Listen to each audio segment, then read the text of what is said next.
Question is that the motion be agreed to. I call the member for Bass. Thank you, Speaker. I chose to speak on this motion on Wednesday last week.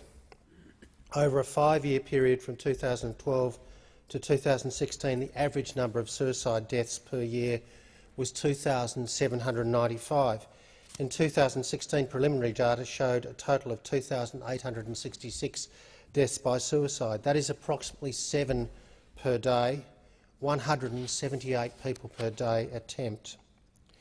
There will be 890 people who have, since last Wednesday, thought that they had no other choice available to them but to attempt suicide, and 35 who have lost their lives.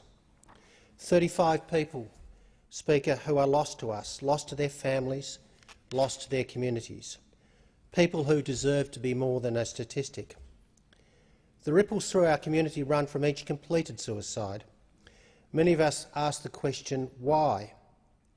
We often feel, in addition to that, a certain sense of helplessness, a sense of what might have been. What-if scenarios abound. Sometimes the sense of loss, the sense of responsibility in turn create their own problems, as the ripples of loss create further effects, disturbing lives, sometimes, Speaker, in unforeseen ways. I remember now, 15 years ago, how that felt to me. An employee, young, vibrant and hard-working, went home to an empty house. For whatever was the final reason, she could not bear her life and elected to take steps which resulted in her death. I know it's hard for her family to accept that she may have intended suicide. I made successive calls to her workmates that awful day. Each call like a stab through the heart with emotion, shock, disbelief and regret. Some staff members were in turn deeply affected, showing in very real terms what the ripples of disturbance from suicide mean in practice. Counselling and support services help, but don't replace the loss or salve the pain, even when that pain is a shared experience. In preparing this speech, the memories came flooding back, at times so vivid I cannot contemplate what it's like to a person to lose their daughter, a partner or a loved one.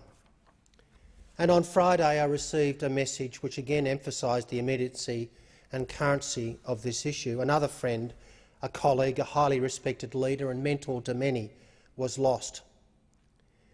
The media reported, I quote, "died suddenly." That awful code.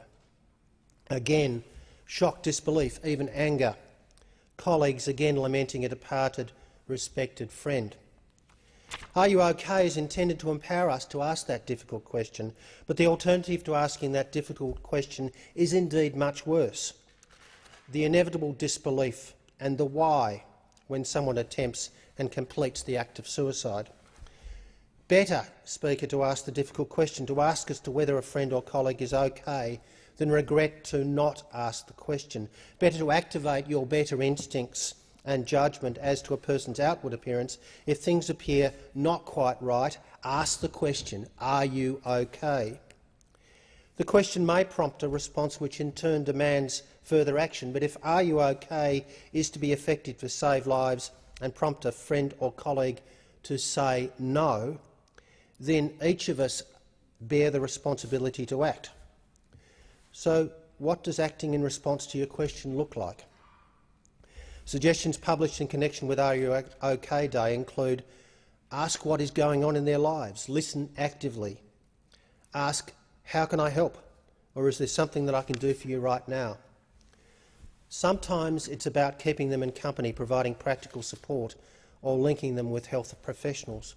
Direct questions, in particular about self-harm, can be asked. It's okay to ask whether somebody has considered killing themselves.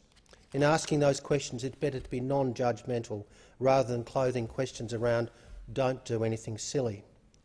Finally, consider doing a course on mental health first aid. Like traditional first aid techniques, the training teaches people how to offer additional support until appropriate professional help is received or until a crisis is resolved. So it's possible to be the person who is able to act coolly in a crisis. it's possible for that person to ask the question, "Are you okay?"